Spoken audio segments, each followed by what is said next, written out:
വിശുദ്ധ ലൂക്കായുടെ സുവിശേഷം 1-ാം അധ്യായം 56-ാം തിരുവചനം.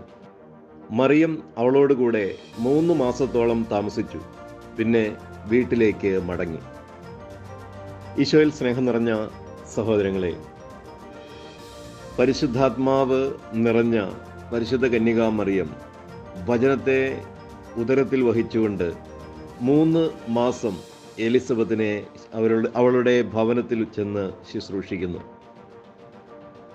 നമുക്കറിയാം, മറിയത്തിൻ്റെ വരവിൻ്റെ ആദ്യ ദിവസം അവളുടെ അഭിവാദനം കേട്ട നിമിഷം തന്നെ എലിസബത്തിൻ്റെ ഉദരത്തിൽ ഉണ്ടായിരുന്ന ശിശു പരിശുദ്ധാത്മാവിൽ നിറയുന്നു. എലിസബത്ത് പരിശുദ്ധാത്മാവിൽ നിറയുന്നു. ആദ്യ അനുഭവം തന്നെയും പരിശുദ്ധാത്മാവിൻ്റെ ഒരു വലിയ പ്രവർത്തനത്തിന് ആ ഭവനം സാക്ഷിയായിത്തീരുന്നു, അഥവാ ആ ഭവനം പരിശുദ്ധാത്മാവിൽ നിറയുന്നു. അങ്ങനെയെങ്കിൽ തുടർന്നുള്ള 3 മാസക്കാലം മറിയത്തിൻ്റെ നിരന്തര ശുശ്രൂഷയും സാന്നിധ്യവും പ്രാർത്ഥനയും എത്രയധികമായിട്ട് ആ ഭവനത്തിൽ പരിശുദ്ധാത്മാവിൻ്റെ പ്രവർത്തനത്തിന് കാരണമായിട്ടുണ്ടാകാം. 3 മാസം എന്ന് പറയുമ്പോൾ 9 മാസം പൂർത്തിയാകുന്നു എലിസബത്തിന് തൻ്റെ ഗർഭസ്ഥ കാലം.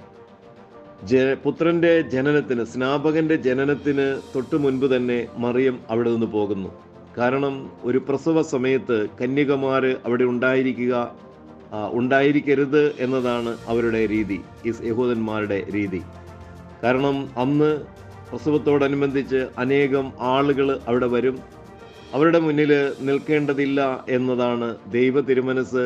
മറിയം അവിടെ നിന്ന് സ്വന്തം ഭവനത്തിലേക്ക്, നസ്രത്തിലേക്ക് തിരിച്ചു പോകുന്നു.